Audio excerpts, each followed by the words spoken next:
오늘 우리가 함께 묵상할 말씀은 역대기하 30장 6절에서 12절까지의 말씀입니다.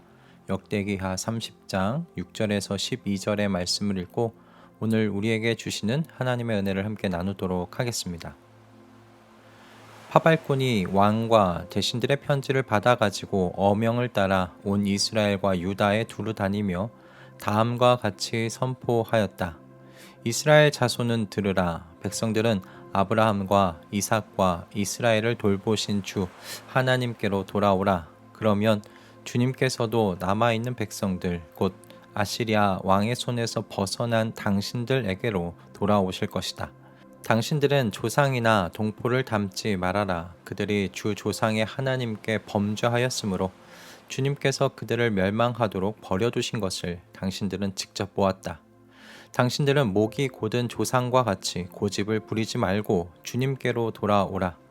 당신들은 하나님께서 영원히 거룩하게 하신 성전으로 들어가서 주 당신들의 하나님을 섬겨라. 그래야만 주님께서 당신들에게서 진노를 거두실 것이다.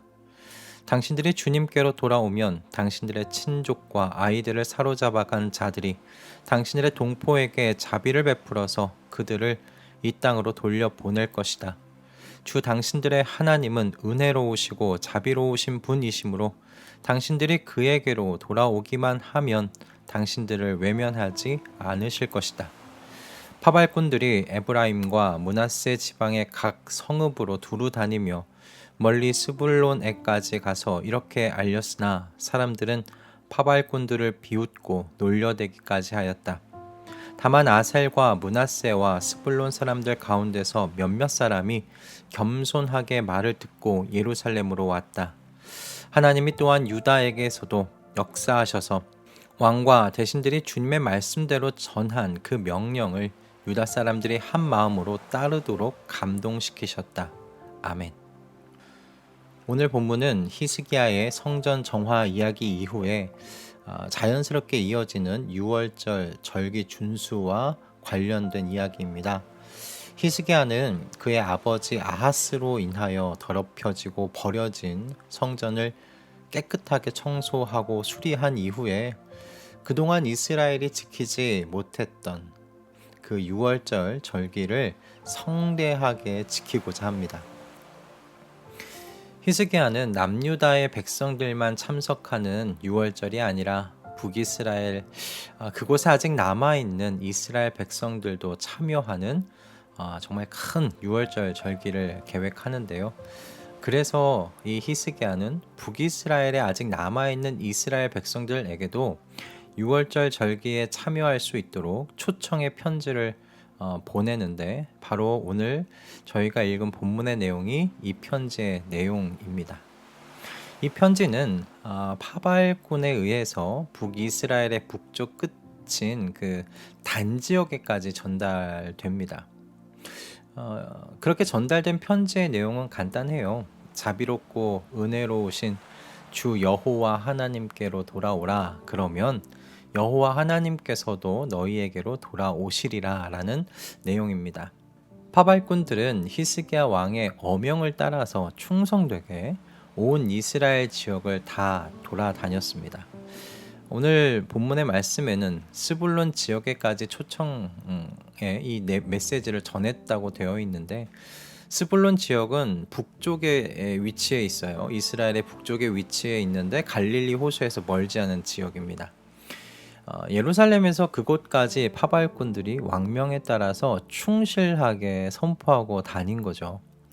그러나 이런 파발꾼들의 노력에도 불구하고요, 이 파발꾼들은 북이스라엘에 있었던 많은 사람들에게 비웃음과 조롱의 대상이 된 것 같아요. 10절의 말씀을 보면 우리가 그들이 어떤 비웃음과 조롱을 받았는지 알게 되는데 멀리 스불론에게까지 가서 이렇게 알렸으나 사람들은 파발꾼들을 비웃고 놀려대기까지 하였다. 이렇게 충성되게 좋은 소식을 가지고 그곳에 전했음에도 불구하고 그곳에 있었던 많은 사람들이 파발꾼들을 비웃어댄 겁니다. 놀려댄 거죠. 아마도 아직도 건재한 이 아수르의 세력을 생각해 볼 때 여호와 하나님께 돌아간다고 해서 아수르가 사로잡아간 사람들을 이 땅으로 돌아오게 해줄 것이냐, 그게 가능하겠느냐, 뭐 그런 것 아니겠습니까? 또한 이스라엘이 망한 것은 그들의 죄 때문이 아니라 이스라엘의 하나님이 아수르의 신보다 약했기 때문이다 라고 그렇게도 생각했을 수 있습니다. 뭐 이유야 어떻든 파발꾼들이 전한 초청의 내용을 따라 그들이 받은 대우는 환영과 환호가 아니라 비웃음과 조롱이었다는 거죠. 이들이 전한 초청의 내용에 비해서 이들이 받은 대우를 생각할 때 저는 이 파발꾼으로부터 예수님의 제자로서 오늘날 우리 성도가 떠오르지 않을 수가 없었습니다. 왜냐하면 파발꾼이 가진 사명과 예수님께서 부르신 제자들의 사명이 참 비슷하다라고 생각이 되었기 때문입니다. 파발꾼들이 6월절 절기에 북이스라엘에 아직 남아있는 이스라엘 백성들을 초청하는 그 편지를 받았다면 오늘날 성도는요, 하나님 나라로 초청하는 복음이라는 편지를 하늘과 땅의 모든 권세를 받으시고 왕 되신 예수 그리스도로부터 우리는 받았죠. 또한 파발꾼들이 선포했던 편지의 내용이 무엇이었습니까? 하나님께로 돌아오라는 것이었잖아요. 마찬가지로 오늘날 성도가 받은 하나님 나라의 이 초청의 편지도요, 회개하고 복음을 믿으라는, 그렇게 하나님에게로 돌아오라는 내용 아닙니까? 참 비슷하지 않습니까? 그리고 파발꾼들이요, 이 선포를 자신들이 자의로 선택한 것이 아니었어요. 어명으로 받은 것이었습니다. 우리도 마찬가지입니다. 하늘과 땅의 모든 권세를 받으시고 왕 되신 하나님 아들 예수 그리스도의 명을 따라서 저희가 복음을 선포하게 된 것이죠. 성도인 저희가요, 자의로 선택한 게 아닙니다. 그렇지 않습니까? 마태복음 28장 29절과 30절의 말씀입니다. 그러므로 너희는 가서 모든 민족을 제자로 삼아서 아버지와 아들과 성령의 이름으로 세례를 주고 내가 너희에게 명령한 모든 것을 그들에게 가르쳐 지키게 하여라. 아멘. 명령입니다. 해도 되고 안 해도 되는 것이 아닙니다. 왕 되신 예수 그리스도께서 어명으로 말씀하신 내용입니다. 그러므로 오늘날 성도를 하나님 나라의 파발꾼이라고 명칭을 해도 저는 무리가 없을 것 같아요. 그런데 참 마음이 무거운 것은 무엇이냐면 파발꾼들이 받은 대우이지요. 히스기야가 보낸 파발꾼들은 그들이 전한 소식과는 정말 다른 대우를 받았습니다. 여러분, 파발꾼이 전한 소식을 다시 한번 읽어보십시오. 희망에 찬 소식이었어요. 소망이 가득한 소식이었어요. 과거에 어떤 죄를 지었든지 지금 하나님께로 다시 돌아오면 하나님께서 받으시고 하나님께서도 그들에게 돌아오실 것이라는 내용이었습니다. 하나님께서 그 땅을 회복하실 것이라는 그런 내용이었어요. 그러나 파발꾼이 경험한 것이 무엇이냐면 이 좋은 소식에도 불구하고 환호와 환대가 아니라 비웃음과 조롱이었다는 거죠. 그런데 오늘날 하나님 나라의 파발꾼, 그리스도의 파발꾼들도 비슷한 대우 받을 거라고 예수님께서 이미 미리 말씀하셨죠. 세상이 너희를 미워하거든 세상이 너희보다 먼저 나를 미워하였다는 것을 알아라. 예수님께서 먼저 그것을 아시고 이렇게 말씀을 하셨었습니다. 또한 사도행전 11장을 보면 이 안디옥이라는 곳에서 그리스도인이라 불리기 시작했다는 그 이야기가 기록되어 있는데 여러분, 이 그리스도인이라는 이 말이 예수님을 믿는 사람들을 높여 부르는 말 아니었습니다. 이 말은 예수쟁이와 비슷한 말이었어요. 그러니까 놀리는 말이었던 거죠. 그런데 참 아이러니하지 않습니까? 이 조롱과 놀림의 말이요, 결국 예수님의 뒤를 따라가는 제자들을 가리킨 이름이 되었다는 겁니다.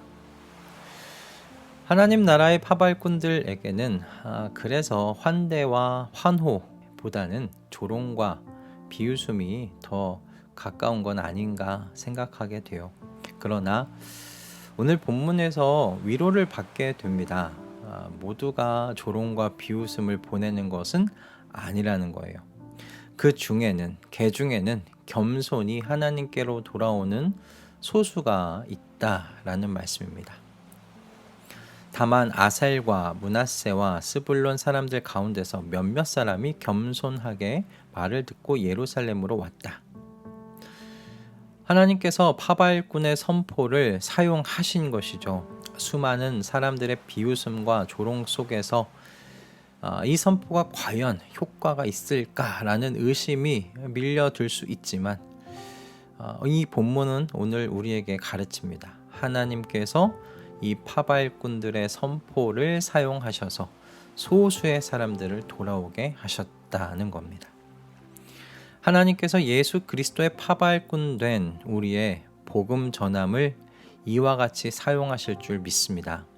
조롱당하고 비웃음을 받아도 그것이 그리스도의 파발꾼에게 당연한 것임을 여러분 기억하셨으면 좋겠습니다. 중요한 건 하나님께서요, 파발꾼들의 이 충성된 선포를 사용하신다는 겁니다.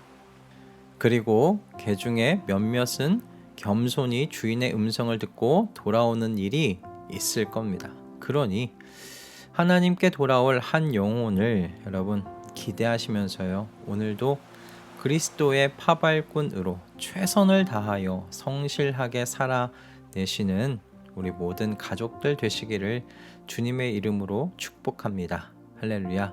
기도하겠습니다. 은혜와 자비로우신 하나님께로 돌아오라는 이야기는 과거나 현재나 그리고 미래에도 환영받지 못할 이야기일 겁니다. 그러나 환영받지 못하더라도 왕명에 따라 충실하게 편지의 내용을 선포했던 이 파발꾼들처럼 우리도 또한 그리스도의 파발꾼으로서 하나님 나라의 복음을 충성되게 전하고 선포하기를 소원하오니 주님, 우리의 마음을 강하고 담대하게 하여 주시옵소서. 그래서 조롱과 비웃음에도 흔들리지 않도록 주님, 저희를 주님의 성령으로 충만하게 하여 주시옵소서. 언젠가 돌아올 한 영혼을 기대하며 오늘도 하나님 나라의 파발꾼으로서 그리스도의 파발꾼으로서 최선을 다하여 살기를 소원하오니 우리에게도 복음 전할 기회 주시고 그 기회를 포착하여 성실하게 그리고 충실히 전할 수 있도록 주님 인도하여 주시옵소서. 예수 그리스도의 이름으로 기도드립니다. 아멘.